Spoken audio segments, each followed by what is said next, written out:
Hello, everyone, and welcome to today's edition of Horses and Mouth Live, the Extraordinary Advisor Show.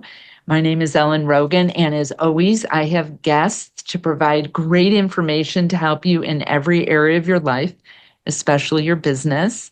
And we have a topic today that I'm really excited about. I have never talked about this specifically on an Extraordinary Advisor Show, and we're talking about client events. And these are so helpful for growing your practice. They're also helpful for shining a light on you and the work that you do. And they've changed over the years. And we have two experts with us today that I'm so excited about.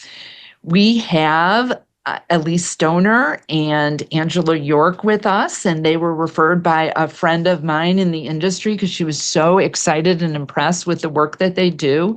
And I really haven't met consultants in the industry that specifically help advisors with their events. So let me give you a little bit about their background before we get into actually hearing their expertise today. So I'm excited to introduce you to Elyse Stoner and Angela York. They're the driving force behind Event Advisors. And they work together to bring and collaborate, bringing together Elyse's extensive background in sports, entertainment, and higher education event marketing, which is so cool to come from outside of the industry, and then combine that with Angela's deep experience as an advisor in advisor marketing and event planning within the financial services industry. And they offer really a fresh and innovative approach and strategies, really revolutionizing the approach that advisors can take with client relationship events. And so super excited to get into this. So the world has changed post-COVID, and now there's online events and hybrid events and hopefully still in-person events. And I'm curious, like, what are some of the innovative formats or themes that you've seen advisors use to create really more engaging and memorable experiences for clients? I would say, first of all, thank you for having us. We're super excited to have this conversation with you because we are event nerds.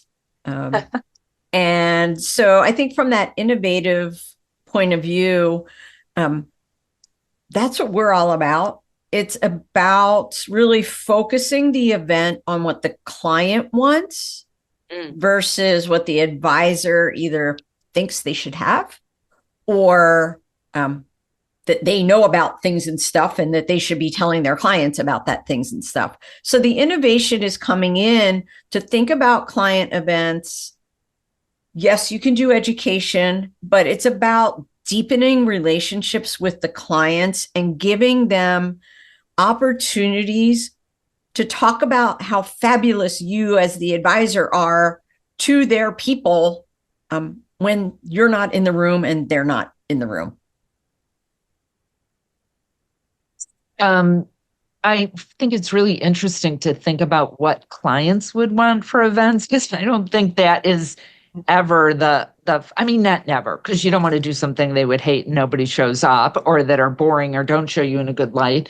But how do advisors know what their clients would like in terms of an event? I get asked this question all the time. How do I know what my clients would like? Because one of the biggest problems I have, I'm speaking from the advisor's point of view, is people don't come or not many come.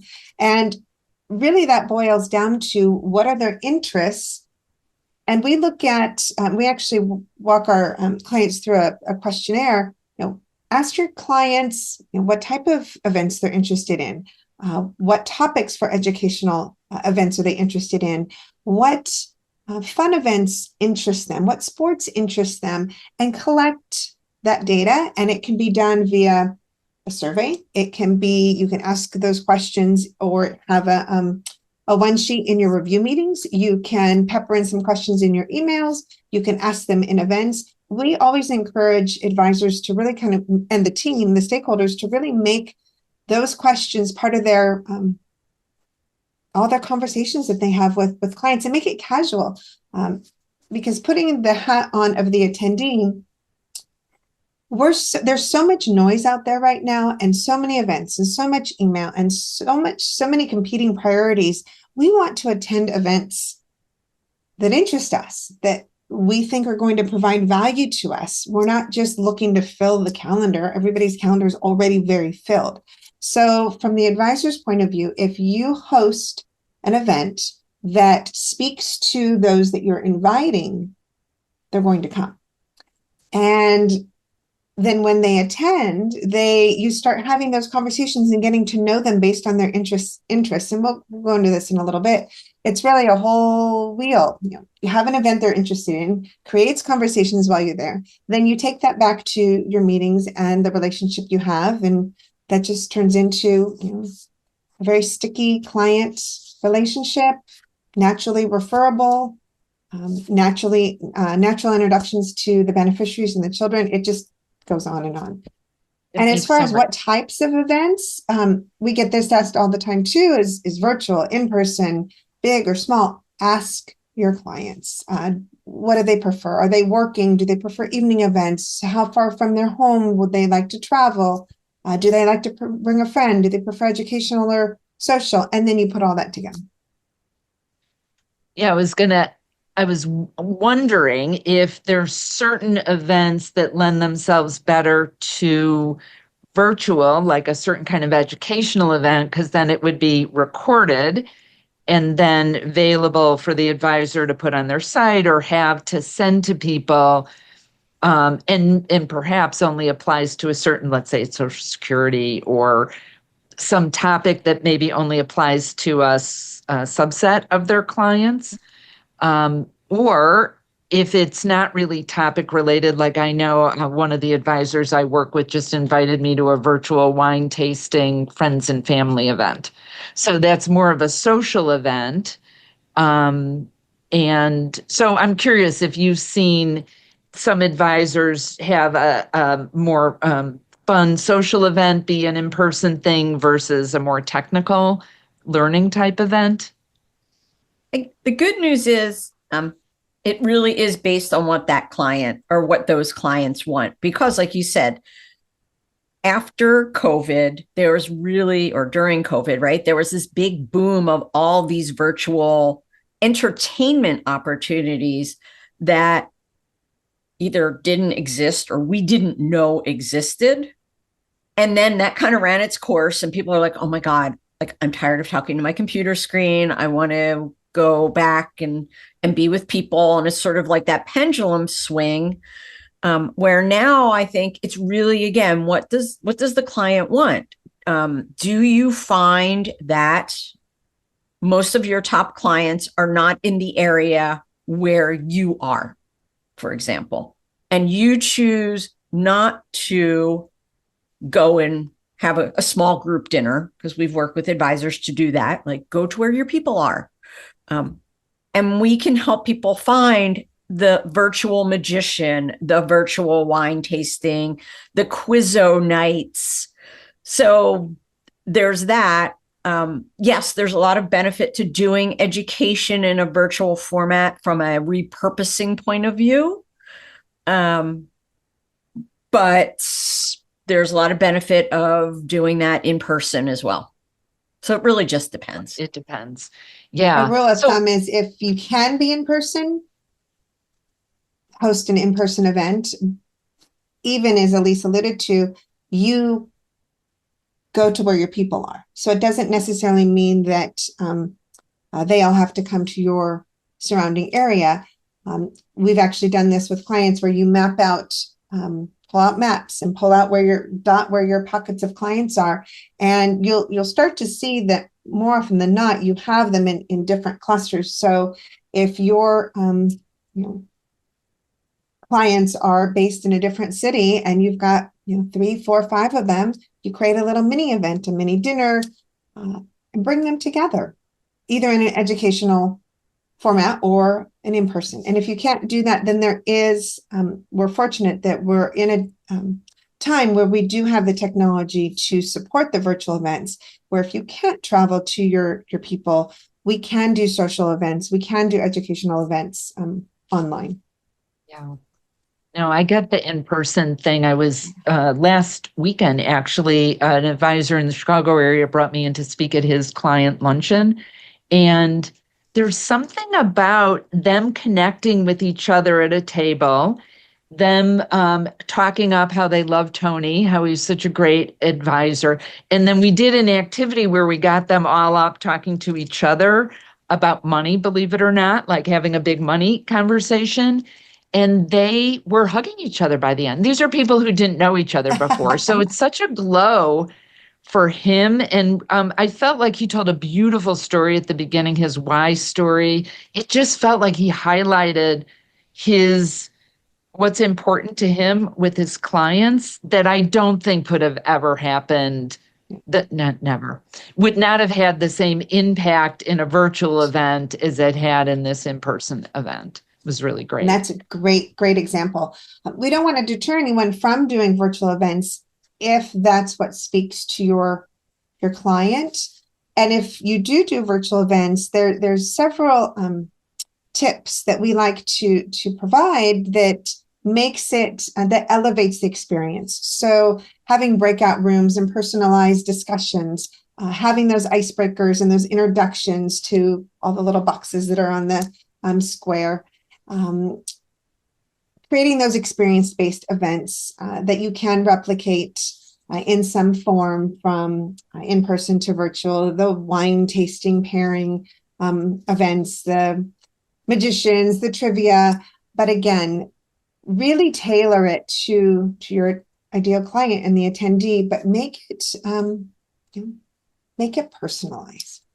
Yeah, I ran into an advisor who I've worked with the other night, and she during COVID started doing those kind of events, and the people that came connected so well. She's still doing them because she's created community Right. behind these events. And it wouldn't have happened, to your point, Angela, if she wasn't facilitating connections versus a talking head presenting about an annuity concept or something that is, that people are cooking their dinner or checking their email in the background. It was very interactive. And that's the key word right there, Ellen. You hit the nail right on the head, community.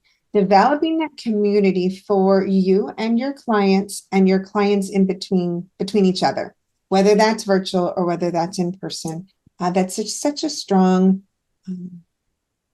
force, because then they feel connected and they have that relationship with you. They develop that relationship with you, the know, like, trust. And when you really peel back the onion, you're working with their money, their finances, their livelihood, their future, their children's future. And so it really all, as I talked about at the beginning, it's this circle that comes full circle, because if you're not personalized, you're not getting to know them, they're not trusting you,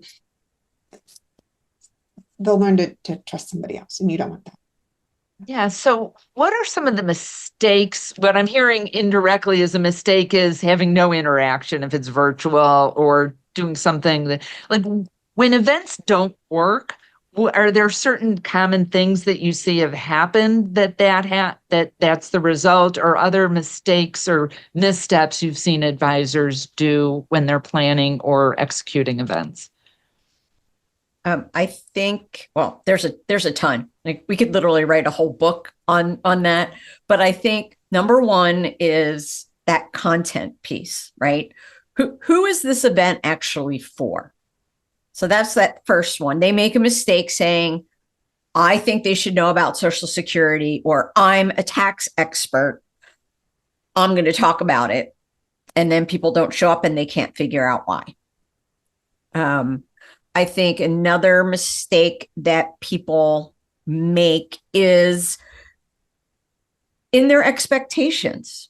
So you see over our shoulders, we have these rivers with the rocks in them. And that's our analogy for financial services marketing, right? Your marketing is a stream, and all of the tactics and things that you do are the rocks in your stream. So events are a rock in your stream. And it's part of that relationship building. One of the mistakes that we see advisors make is saying, I'm doing this event and I didn't get any clients.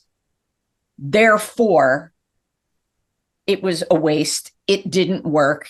Put your negative in however you want at the end of the sentence. So what we do when we work with our clients is we just readjust the mindset on that. And as we say, it's not about ROI. It's about our ROM, which is return on the moment. Your event is one of those rocks in the stream. So setting goals for that event will then help you really focus on success. As an example, an advisor does an event. Nobody's friend became a client. But did you increase your social media following? Are people saying, I want to learn about other events that you're doing because they want to build that relationship with you? Did you discover like a new part of town that either you maybe don't have clients in, or it's like an up and coming part of town? That could be a success. So it's really about how people measure success. And that's a mistake that we find that people make as well. Yeah, I when I did client events, when I had my practice, I never was very successful of having them bring a qualified person who became, I don't know if I ever got a new client from it, but what I found is it built a bigger connection with my client who was there. I always sat them. I always loved doing table assignments because I would sit them with someone that I thought could be a good relationship for them. They got to know me better when our kids were younger. They would come to the events, and then they got to see my kids grow older. My mother would come, my husband.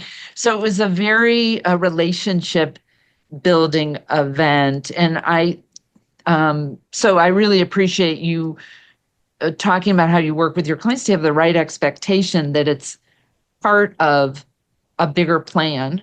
So if an advisor, though, they're investing money and time in these events, what is a way to leverage that relationship, whether afterwards or during the event, to make sure it's a good ROM, return on moment, for them? One of our favorite sort of tricks, if you will, is it's about follow-up. Angela was talking about the wheel, right? Like the cycle and all of this. One of the things that we find is very important is to actually plan your follow-up while you're planning your actual event. So you know what kind of information you want to either get from the attendees, or how you can connect them. So like in the example you gave, saying, okay, like I was very strategic in how I put these people together. One of my goals as an advisor is to be a conduit, right? I want to connect people. So not only sitting them next to each other, but in that follow-up saying, hey, Ellen, I'm so glad you came to this event the other day, and I saw you were sitting next to Angela. Were you guys able to exchange contact information? Oh, I've asked her and she said it's okay for me to share that with you ahead of time. It's those sort of things. So to kind of say, like, where's the value? For us, a lot of times the value is in the follow-up. And as we all know, that's usually the hardest part because people don't do it. Yeah. When the magic happens. Yeah, the advisor who did the event, this luncheon for his clients that I was mentioning, I thought he did a really good follow-up. There was some activities that happened during the event where people were thinking about their relationship with money, and there was follow-ups that he followed up with them on. that would then further his relationship. So he was like, hey, look, we talked about this. I'm going to follow up with you. So it was also, in addition to the networking, potentially depending on, I mean, if it's a magician, it's harder to have like a direct follow-up, but I would imagine that there's some way that the advisor who's introducing the magician, if we just use that, could say like, look, it's not magic. The work that we do, it might feel like it sometimes. So let's create, there's some way that he or she can draw that in to create some really deliberate action steps, I imagine, afterwards. Absolutely. One of our favorite examples, we'll talk about your virtual wine tasting that you did with your folks. When an advisor is then doing follow-up, we are very much fans of pointed questions versus general questions. So for example, did you like the wine? Yes or no? You don't really get any information, but you say, so Ellen, in our virtual event, we had a Cabernet, a Merlot, and a Sauvignon Blanc. Which one of those was your favorite? And then you grimace and you go, well, I'm actually more of a Pinot Grigio kind of gal. The savvy advisor has that database open going, Pinot Grigio. When's Ellen's birthday? When is her anniversary with our firm? When is her child graduating from high school? It's a great data resource as well. It's such a smart idea to get more intel on what someone's favorite thing is, or even if they're like, I don't really drink wine, then don't ever send them a bottle of wine. Right. It's all of that, Ellen. And it's even those little mini conversations you have when you're in the event, the social conversations, if they happen to share, something about their children or a trip they're going on. We always advise our clients, our advisors, to talk to your stakeholders, anyone that's having conversations, put those little pieces of information in your memory bank. If you need to write it on a napkin or grab the notes out on your phone, whatever it might be. And then when you are back in the office, you can make those notes from those casual conversations. Oh, they're going on a trip to Greece to celebrate Ellen's, 30th anniversary. We should make a note of that and make sure we send something special. Or we had a magician, and Mark was saying when he was really stumped at what the magician was doing, that his 8-year-old has gotten into magic and he just can't, get his head around it. This is awesome. So maybe if the magician has, their favorite trick, or there's a book he recommends, you send that, or you put it in the database to send, when the child has a birthday, or those little moments, those little thoughts that you gather at the event. You really heard me. I love that. And I'm also thinking, like, when I would do them, I had 3 or 4 people working for me at the time, and we all sat at different tables to sort of really instruct your team that you're not only like doing the friendly thing, but you're also listening for those cues as well. So to really train them, and it's such a beautiful value add. So it's not like you're doing anything manipulative. You're really having people feel important. I love that. It needs to be very intentional, casual from the attendee's standpoint, that they're just having a casual conversation, but very intentional in the planning for the advisor and their team. So if it's a virtual event, and the hard thing about virtual is you don't have those side conversations as much. You might have a little bit in a facilitated connection breakout, I suppose. But would you say then that comes, like in your example, from the follow-up question or survey that you would have? Are there other ways to elicit some of that extra intel on clients? Yeah, I mean, follow-up and feedback is probably the lowest hanging fruit in all of that. A lot of it also depends on who your attendee is. If it's digital native group, you could maybe deal somehow in like hashtags and other social media exposures.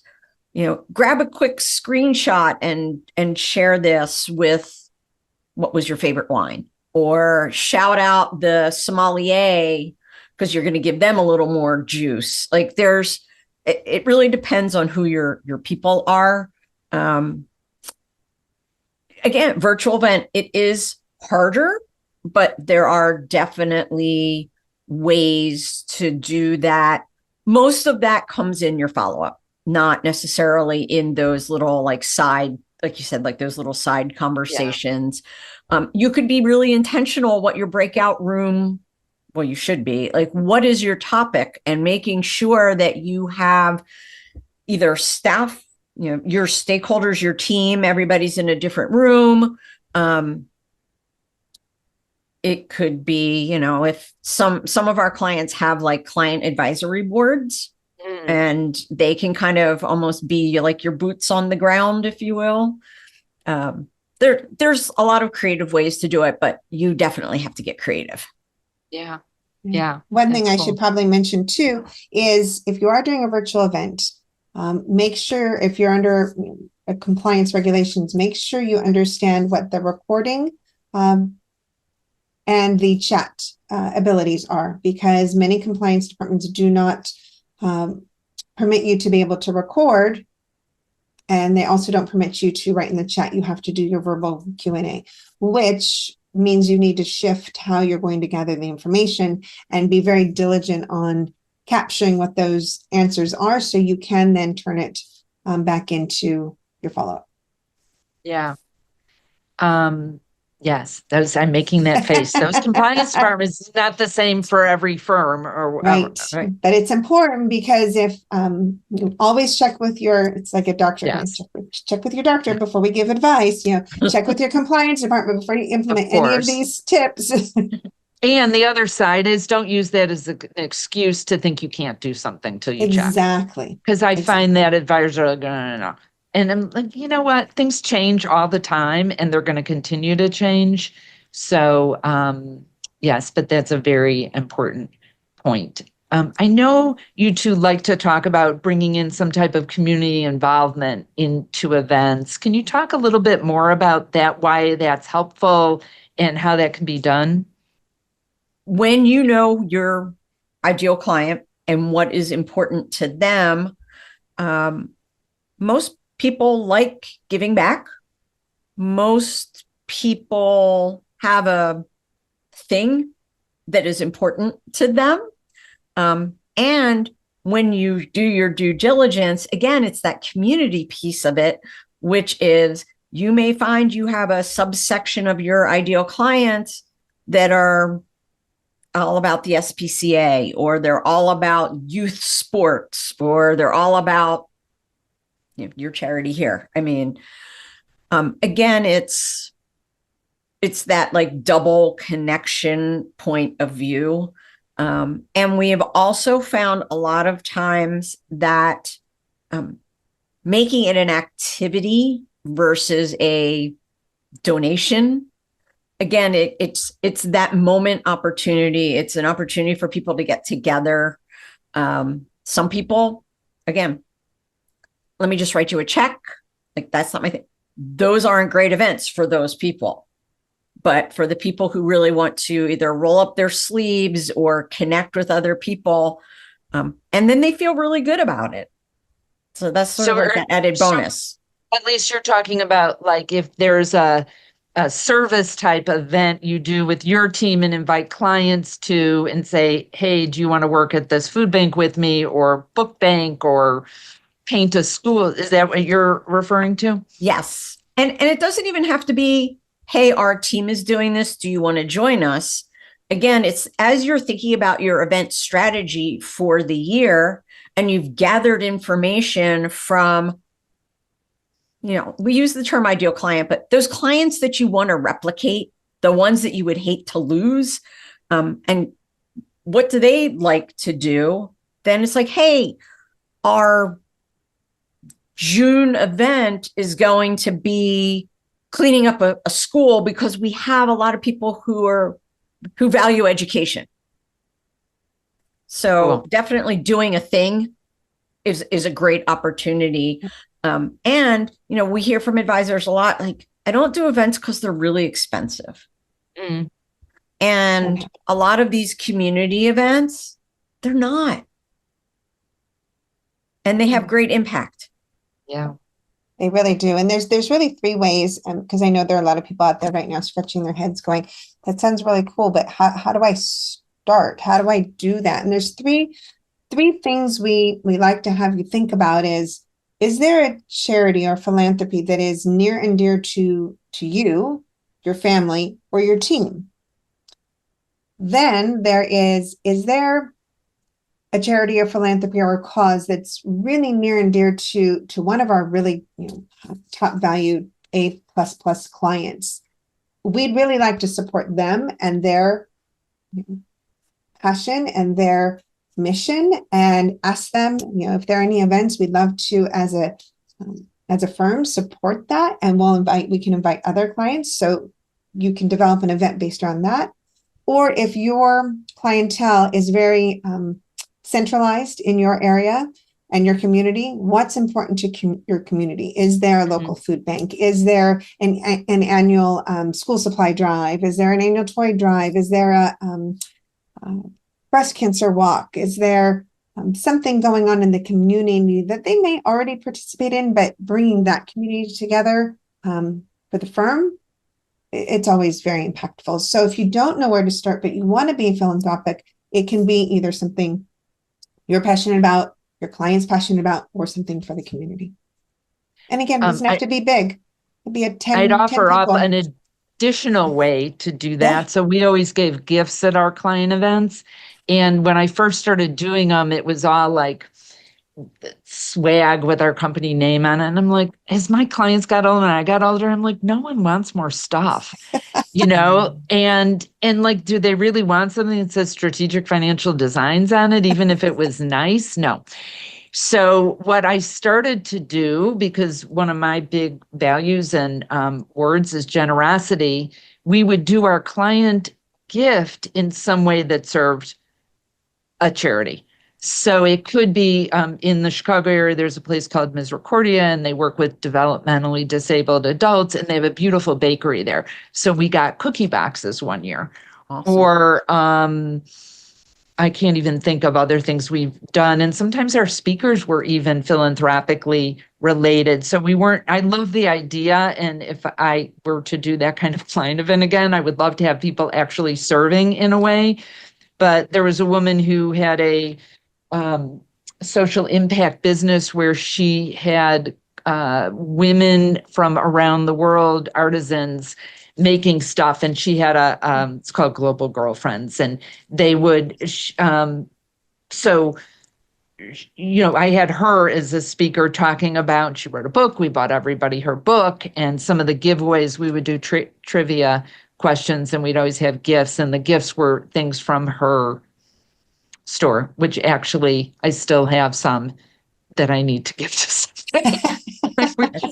That's funny. Before we got on this conversation, we were teasing Ellen about being a mind reader.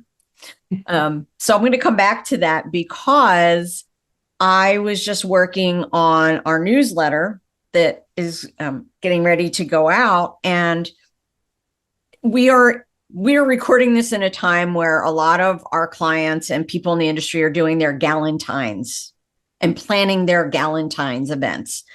And one of the things that I was thinking about and working on in this newsletter was this idea of how do we add a charitable spin to that event so that it's not just pink and champagne-y. And again, what appeals to women? Like, we are nurturers, we are caregivers, we want to support others. If women are your target, especially for an event like that, like, put a charitable piece into that. Put that into your invitation. Like, we will be doing a paddle raise for XYZ, or bring socks because we'll be doing XYZ. There's a lot of ways that you can tie that into the other things that you're doing. Yeah, I love that. And God knows there's plenty of need now for all different Yes. kinds of things.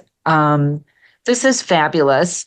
So if people watching and listening to this want to learn more about how you work with advisors to create more exceptional events, have a strategy behind this, how can they learn more about you and your company? So there's a couple ways. Our website, event-advisors.net.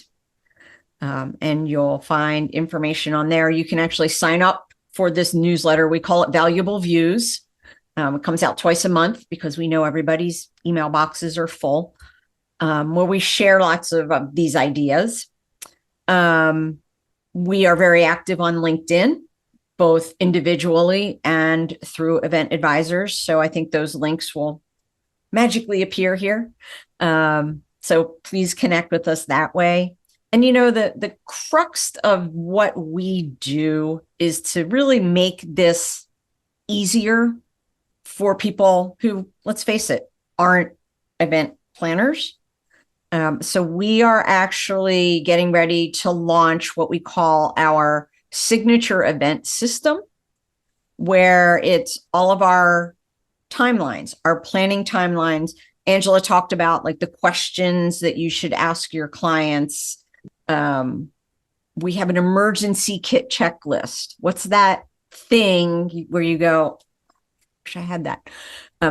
All of that comes in, and we have a special discount code, HM25 off, for people that are interested in learning about this and purchasing it for your team, so that you can really understand how to do strategic events. And being prepared allows you actually more flexibility in the end than not being prepared at all. And what we've done is we've created this timeline with everything that we have experienced, and all the little things you need to do, and some things you won't need to do for an educational event, some things you want to do for a social event. And it's in a template, 8 weeks before, 6 weeks before, day of, follow up, and peppering that all throughout. And you can customize it and make your own template and use it for all of your events and create, this is my client appreciation template, this is my virtual event template, and it's literally event by dots, painting by dots, create an event by dots. And it's all these things that have kept us up at night, have kept, event implementers and clients up at night. It's all there. It's beautiful. And how generous of you to offer a 25% discount for the Horse's Mouth viewers and listeners. Thank you for that. And yes, go ahead and connect with Elyse and Angela on LinkedIn. I've witnessed how involved they are on LinkedIn, and then go to event-advisors.net to learn more about them. I'm going to go sign up for the newsletter. And for all of you, so thank you, ladies, for being here. Really grateful. This is such a fun conversation. And for all of you listening and watching, thank you for being here. Again, my name is Ellen Rogin. You can learn more about me at ellenrogin.com. That's ELLENROGIN.com. And if you go to ellenrogin.com/horse's mouth, you can download my special report, which it currently is about extraordinary advisors. And I am very shortly offering a new special report on how to communicate with more impact and have bigger, better money conversations with people. So thank you for watching and listening. And the question to ponder today is, how are you going to make your next event so incredibly awesome for you and your clients, and create that glow around your business?